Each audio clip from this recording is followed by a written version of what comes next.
Okay, good morning, everybody. Welcome to the Packard Network Live. And today I'm very pleased to have a very special guest that I actually met here on LinkedIn, and we'll talk about that as we're having our chat in a little while. But I've got Tené Kosmyna here with me today, live from the Panhandle in Florida.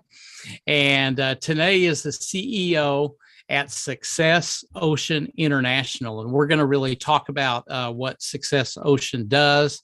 But she is doing some amazing work there and impacting the lives of other people. And I think the teaser to this live session that we're streaming live right now, what does it really take to get what you want in life? And what do you need to do to realize your potential? We're going to kind of have a relaxed conversation around what that is, and with the objective that 1 hour from now, many of you watching this will hopefully learn something that you can go out and start working on immediately to live your best life. And that's something, an objective that both Tene and myself share. And we believe that every single person has great potential if they choose to tap into it. And that choice is unlike a flower that will blossom beautifully every time. With humans, it's actually a choice. And we hope to have a robust conversation around that as well. Tené is a recognized and respected thought leader. You should follow her on LinkedIn. She's a corporate trainer. She's authored a book called The Triple Double Diamond Customer Service. And I recommend that you get that. She really understands what customer centricity is.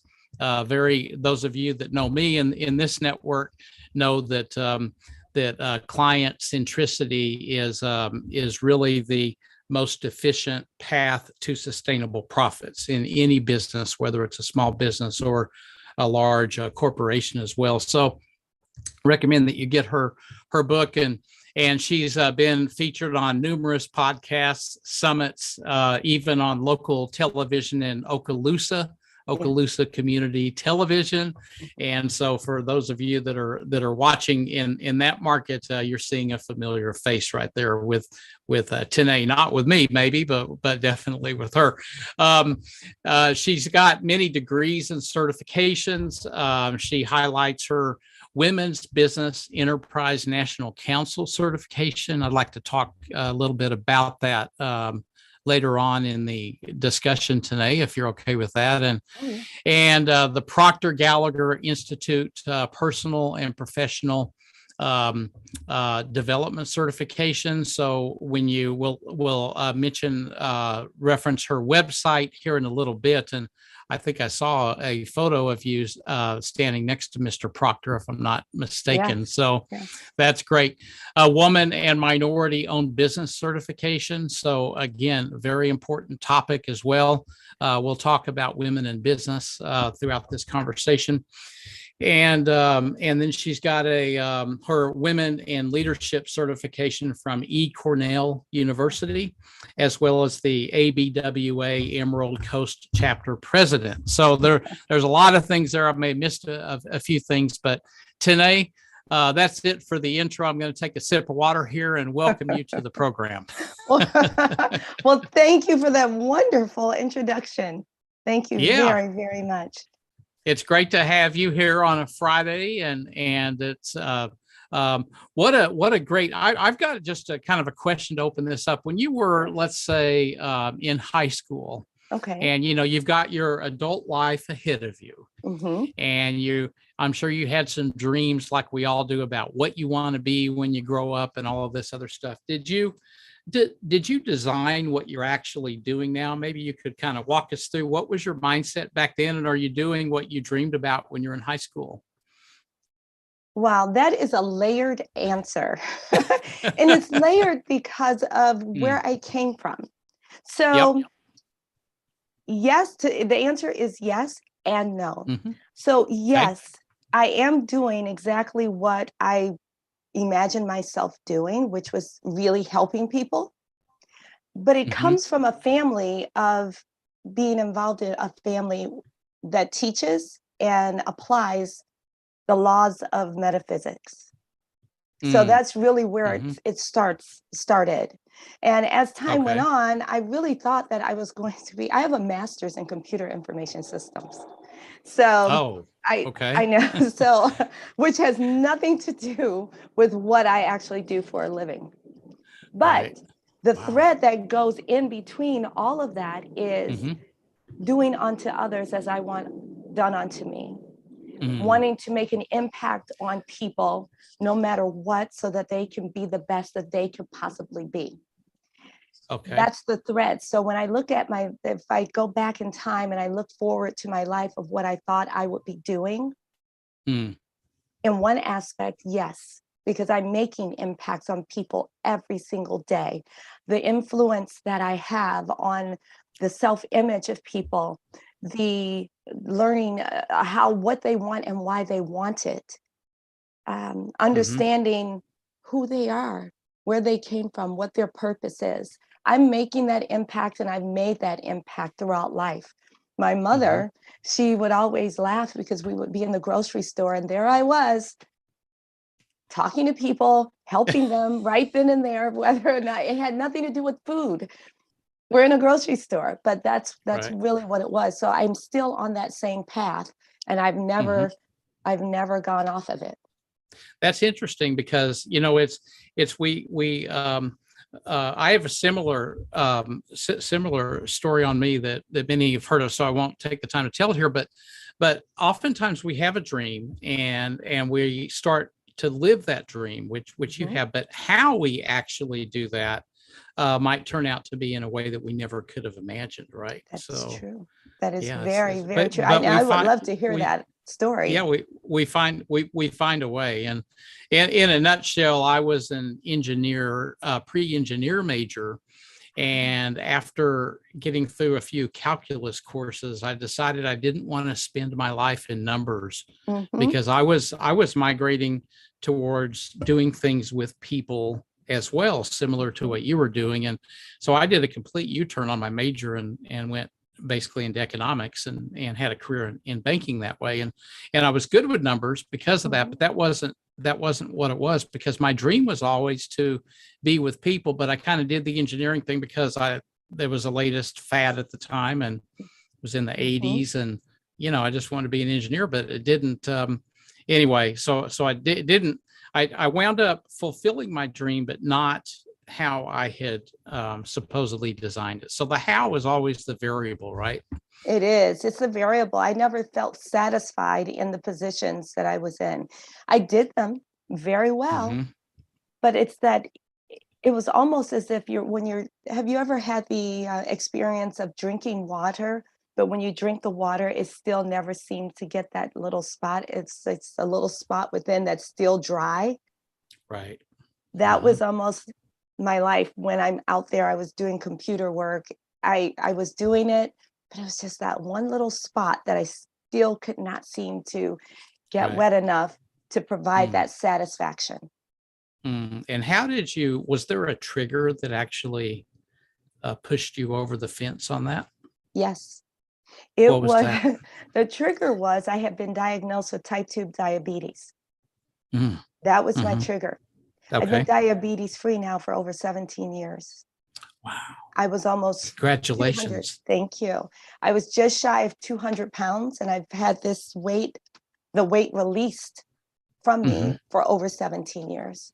Wow. And as fantastic.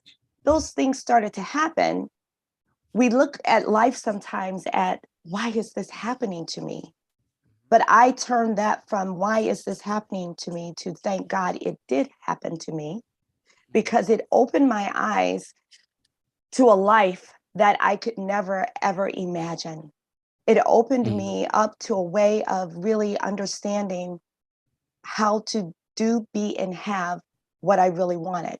I was taught this as a child, but it's, for me, it's the analogy of the fish not knowing that it's already in water. I didn't know. I did not understand it until that diagnosis came. And when the doctor said, but I have a patient that reversed the diagnosis, I popped up, I was sitting in the office and I said, I want to know what he did. And she said, well, I can't because of the laws. I can't introduce you to him, but I can tell you some things. And that just branched off on really starting to really concentrate on what really is in the conscious mind and what really is in the subconscious mind, my belief system, all of that went into it and how it branched out like a tree into every area of my life. And then I just started it from there. And I said, well, if I did it, I know everybody else can do it too. What an inspiring story, and about potentially life-saving action that you did, right? Yes, to completely reverse that, but yet to remain stable and constant in the pursuit of your dream and your purpose at the same time. So you didn't sacrifice that. No, I did not. We all have mental faculties that we don't really use. We use them, but we don't develop them the way that they should be. We should be exercising them and developing them all day, every day, the way that we go to Planet Fitness or something like that. Right. And so I started learning how to really focus my mind on what it was that I wanted, not my brain, but my mind on what I really wanted. And once I started to do that, I just, no matter what, the concentration is using the mental faculty of the will to concentrate on something, no matter whatever is going on around you, no matter what's going on in society, in your family, in your work life, even in that body temple. And that's what happened. The diabetes diagnosis was going on in the body temple, but I kept my mind affixed to I am healthy. And it just branched out to every area of my life. I applied it. Wow. And I can clearly understand now why you're doing what you're doing, and we'll dig into that. Just a moment, Tene here. Marlene Foster, welcome to the program. Marlene's a great leader in the LinkedIn community. Joe Gonzalez, Joe, welcome to the program as well. Steve Sellen from Southern California is here as well. Steve, thank you very much. I appreciate that. And Marlene is saying amazing goal for life, Tene. Joe is saying one's mental approach to life is paramount to one's overall being. Yes. And so please, as those of you that are tuned in live now, we've got 22 people across all channels. So please do tee up your questions as we continue the conversation. So Tene, let's talk a little bit more about the conscious and subconscious mind, and the way that I've always understood this, and you can kind of steer me straight on this if I'm off in any way, recalibrate me. But the conscious mind is really like the control knob for the unconscious, what happens beneath the surface. And similar to like a thermostat in the room can kind of control the temperature. You consciously decide to do something or to block something out, to focus on something, and the real work is done, and the how is done by the subconscious mind. What part of what I just said would you correct? And it's totally okay to correct any and all parts of that. Well, that was pretty much really on point. So what happens is the subconscious mind really we call paradigms, or we call habits.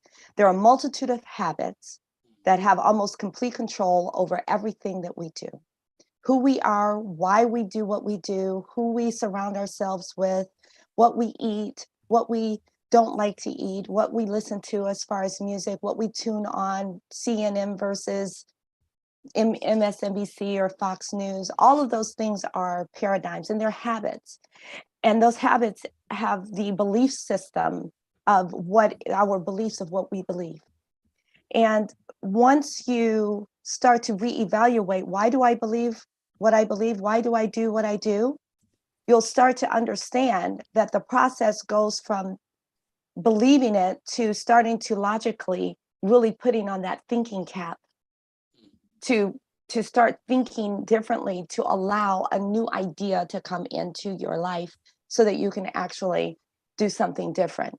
And in order to change a habit or a paradigm, you need time, space, repetition, or it's going to be an emotional impact. And an example for all of us in our lives this day would be COVID. COVID was an emotional impact, and it changed our daily habits into what we're doing now. So that's just a real life example of something that changed us all. It was an emotional impact. Yeah, absolutely. And in your current business at Ocean, you help people do this. Maybe you could tell us a little bit about what you specifically do there in this particular space related to the subconscious mind. So what we do is we have many programs. So Success Ocean International is a corporate training institute. But we also have three parts to it. We have corporate training, personal and professional development. And then we have a third part of it, where it's just a personal development business opportunity. But what we do here is we fuse together your personal development with your professional development so that you're able to be the best that you can be wherever you are. Because you cannot go into the workforce and think that you can separate who you are personally from whatever activity or decision that you're making when you're at work or connecting with anyone. So we have a premier program that helps guide you through, support you through your understanding of how to get to where you really want to be. And I use that word how in a way of not the way that we always know it to be. Because we teach, you don't need to know how to do it. You just ask. You just make a declaration, a statement of what it is that you're wanting, and then you're going to get it. You let the universe worry about the how. You allow your action steps to guide you into that how is going to come to you. You don't worry about the how, because the moment you start worrying about how am I going to do it, right, the energy behind that, the intention behind that, and the being stuck, not being able to go forward is going to stop you sometimes from going forward. You have to be like a little child, and you have to just simply say what it is that you're really wanting, and stick to it with that mental faculty of the will and another of the imagination, to start allowing for the possibilities to come into you to produce exactly what it is that you want. Right. It's fascinating. I spent, as you know, 30 years working across 30 countries, different cultures, on pretty much every continent in the world except for South America and Central America.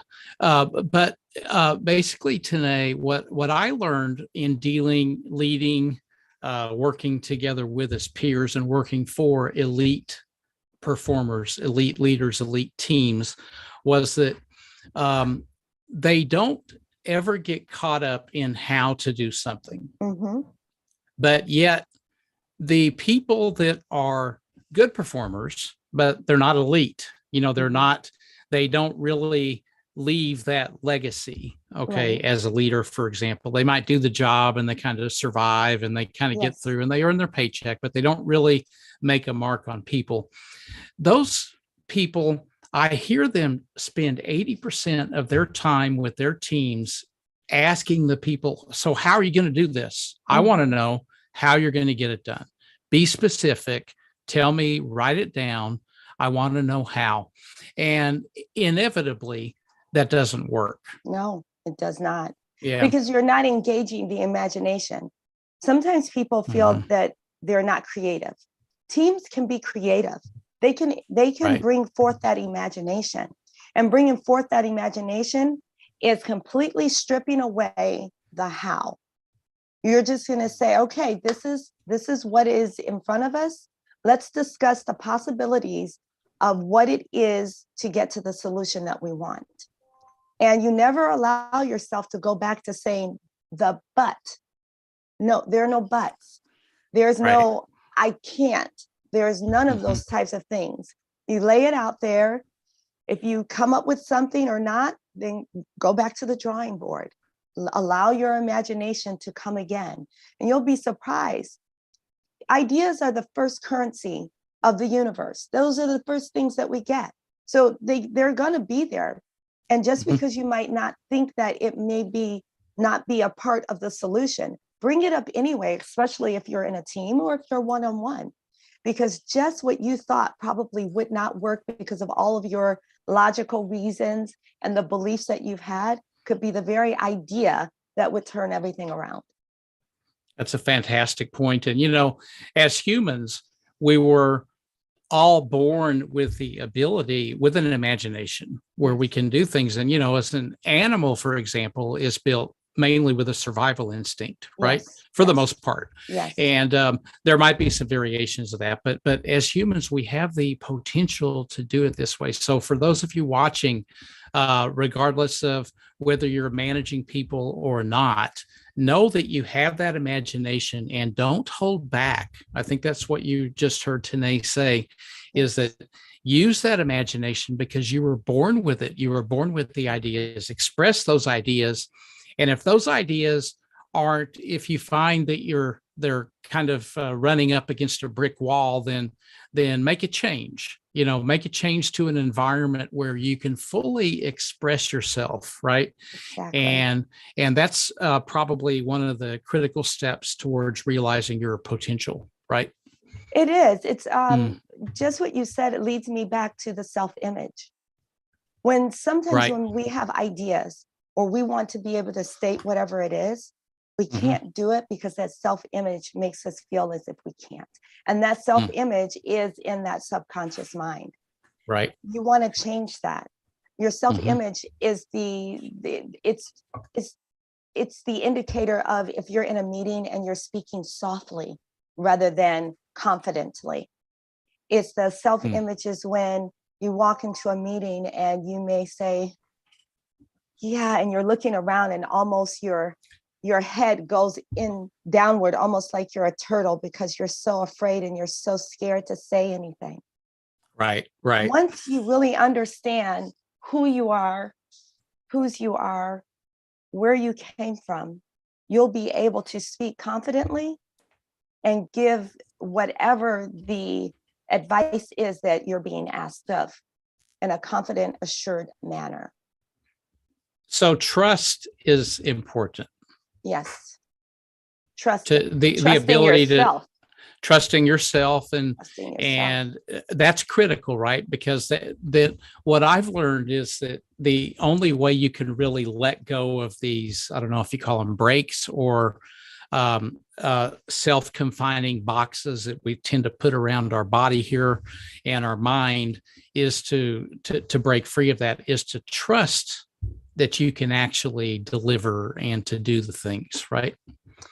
It is, but because we have been conditioned to behave and think the way that we always have, it's difficult. And that's where we come in. We help guide you through that. That's what our company does. Okay. And it's very specific because success is a formula. It's not luck or chance. It's doing things in a certain way. And no matter how many times you may think, oh, I know how to do this better. I don't need to do it that way.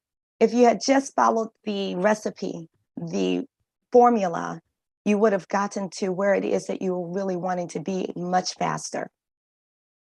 Much faster. Right. Right. Exactly. So I think that's terrific. So we control a lot more than we think we do. Yes, we do. Today, I'm going to just kind of go to the LinkedIn live crew here a minute. Okay. Joe Gonzalez says, we are fed huge amounts of information every day. The way we either keep or discard that information can affect our habits. Any comment on that? Yes. So discarding the information is, once you learn how to discard it and practice the law of detachment from it and change your belief system and really incorporate the mental faculties into things, will be a lot easier. Saying that you're going to do it and actually doing it are just two different things. We have to be mindful about what comes into this soil we call a body, our mindset. We have to be mindful. So when there's conversations that you really probably know, because you get that feeling, that intuitive feeling that, yeah, maybe I shouldn't even be a part of this conversation. Kindly excuse yourself, change the subject, whatever you have to do, so that you're guarding yourself. You're keeping that shield around you at all times to protect what you want growing within you. You don't want those weeds growing that should not be there. So he's absolutely right. Yeah, take care of that garden, right? Exactly. Yeah, exactly. because they will take over. And I see so many people, and I've seen throughout the years, people all over the world that just let the weeds take over the garden, and it's paralyzing, right? Yes, it is. It's beyond, it's paralyzing. And you finally take a look at yourself. How did I get here? Doesn't mean you can't get out of it. It's just now it's that self-awareness, being aware, noticing what you're noticing, so that now you can really do something about it. And that doing something about it is going to people that can really assist you in really defining, clarifying what it is that you want and why you want it. And then going through all of the processes that it takes to get you to where it is that you want to be. Several clients of ours in our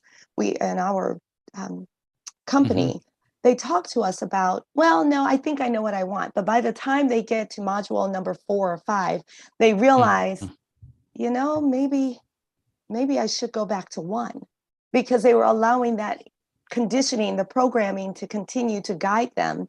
And we are loosening that soil up so that we can pluck out all of those things that were stopping you from getting to where it is that you really want it to be. And in some cases, we're replanting things that maybe should have stayed there, that you uprooted, thinking, I could do it better, or I'll do this instead. Right, exactly. Today I've got a question. Can anybody change? If somebody's watching this and they're hearing the last 2 or 3 minutes of this conversation, they've got those weeds, and they're wondering, how in the world did I get here? Can they change?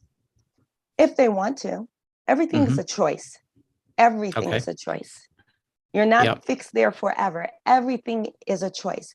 It may take longer because the law of germination you'll have to go through all of the processes, the formula, to get to where it is that you want to be. But if you make a decision and you have complete clarity on what it is that you want and why you're wanting it, and then go through the process, the formula of knowing that, okay, I need to do A, B, C, D, even if it's up to Z in order to get there, then yes, you can change. You just have to make the choice to do it. Right. So I think that's a key message to anybody that might be feeling any way, is that you can change it. Okay. Yes. And to know and to trust that it can be done. It can be done. So never give up. Right. Exactly. That in other words is what you just said. Never give up. And what you said was the feeling.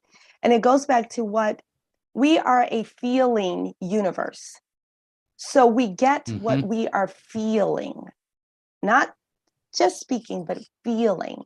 If you start to notice, and I invite all of you to really start to notice from this day forward about what comes into your life after you have been feeling a certain way. You're going to start to notice a pattern. You're going to start, everything shows up twice. Everything is created twice. So the people that are in front of you, and you're wondering, why are these people here? Why are they doing the things that they're doing? Why are they behaving? They were first created within. You may say to yourself, oh, no, that's impossible. But if you start to really dig deep down into what you're feeling and thinking about, what's on that screen of your mind's eye, those people are reflecting back to you what it is that you have reflected outwardly. Right. Yeah. Everything starts from within. Would you agree with that? Yes. Everything's created twice. It starts within first, then you're going to see it out. Right. Everything. So if I want to change, it's going to start from me inside, Yeah. not somebody else, correct? Correct. There's no way that you can reach on the outside and have the outside correct what's on the inside. What you can do is use supportive consultants or coaches, people that can be able to help guide you to changing, to believing differently, to feeling differently, so that you can actually get what it is that you're wanting. Because we're all Right. given the same thing, we just don't know how to use it. As the information has been wrapped up in books for ages. And Right. I thank really goodness for people like the Bob Proctors, who I'm a part of that organization, that really teaches you this about how to be the best that you can possibly be, because of knowing how the conscious mind and the subconscious mind works. Whatever Mm-hmm. you're thinking about, the conscious mind is more or less like a big magazine, and you're flipping through pictures constantly. And Mm-hmm. finally, whatever your belief system is, usually you'll land on one of those images and say, yeah, I think I want that. But you're landing on that image at the moment because it's relating back to that belief system of whatever's within that subconscious mind. And now, if you're not wanting what that image is, now that you've decided because of that connection that I really don't want that, Mm-hmm. then now it's time to introduce a new thought. It's time to now reevaluate why you believe and why you're doing what you're doing, or why you're not doing what you should be doing because of that habit. And then you can reintroduce things, and then the magazine will start flipping again, and then you'll land on another photo and say, okay. And I say magazine or photo because we all think in pictures. Right. Mm-hmm.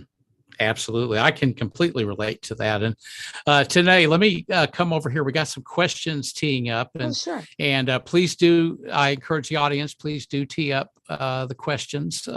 We have Herb Dyer here. Herb, thank you for those of you that are not following Herb. Please do that. He produces this daily report called the Dyer Coaching Report, and it's phenomenal. And Herb has years of experience in union leadership in New York City.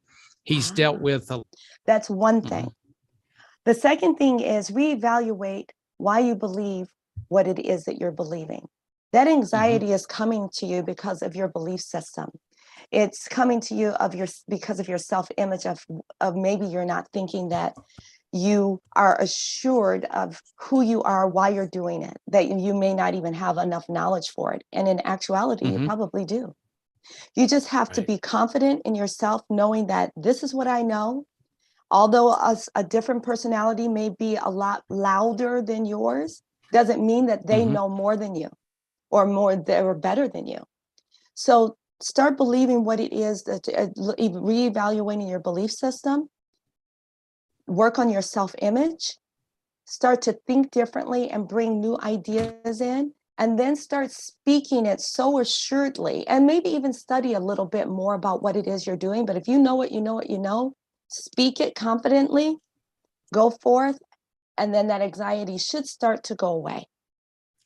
Yeah, I think that gets down a lot too in working with elite performers, and many of my clients is that when you're prepared and you're ready to go, just trust all of that preparation and just go.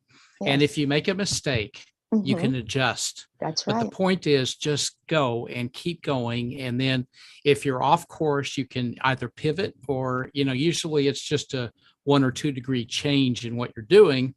And then you'll hit the target that you're really after. So I think that's something that's great. But trusting yourself only works. And Tene's saying here throughout the past hour is if your self-image is intact, and that requires a lot of work. Managing ourself and our self-image is a lot of work, but the payoff is unbelievable, right? It is, because your self-image, you want to be the you are supposed to be, not the you that you think someone else wants you to be. When you don't want to be that person that you think mom wants you to be, you have to be you, or dad even, or your spouse. You come from the understanding of who you are, where you come from, And when I mean that, on the inner level, not the physical nature of coming through mom and with dad, but the inner spirit behind. Right. Fantastic. Good. Today we're out of time. That hour just kind of whipped right by here. And I'd like to, just before we say goodbye here, I'd like to thank everybody for your engagement, your interaction. And I know that Asia, which is the majority of my LinkedIn network, I know that you're sleeping right now, and you'll see this on replay. So please feel free to tee up any questions, engagement on LinkedIn on the replay. And Tene and I will be happy to collectively answer any questions you have. Tene, what is the best way for people to contact you to learn more about what you're actually doing in your business? Go to our website, successocean.com, or they can set an appointment at tene.vip, and I'll be happy to speak with them that way. Fantastic. So we'll make sure we get that information in the comments section, and I'll also be reposting this a replay of this over the weekend, and we'll make sure that's prominently displayed so that you all can reach out to this wonderful person and her colleagues in this business that is truly making an impact on people's lives, their client base. So I spent some time, quite a bit of time going through that last night in preparation for this discussion, and it's amazing. So stay tuned for that. Tene, thank you so much. Any closing words, anything that you thought you might have wanted to say on this that you didn't say before we sign off? Well, I want to first say thank you. I've enjoyed this time very much so. And I would just remind people to really consider opening their mind's eye and taking that tool, using the thoughts and concepts that we have spoken about today, and not just keeping them in the toolbox, but opening them up and really using them. And if you don't know how to use a tool, just like you would go to Lowe's or Home Depot and say, can you help me learn how to use this? Call me, call our company, and we can show you how to use these tools. Yeah, and it's a shame if any of those tools were to go to waste, because exactly. I think if there's one thing that I would like for people to remember from this conversation is that, and using Tene's words, is that you have that silver bullet. You have that pill that can make everything happen for you. Every one of us is equipped with it, but you have to know where it is, where to find it, how to take it, how to use it. But you do have it. So good. So Tene, thank you again. I appreciate you taking an hour out of your day to join us on the Packard Network Live. And thank you all for tuning in. Please stay tuned. Next week, I'll have a wonderful guest from the cameras are going to Nigeria and going to introduce a person that is on a mission to transform leadership across the continent of Africa, which is a big place. I spent years working in Africa, and it's an amazing place, and also around the world. So more details on that next week. So for now, thank you all very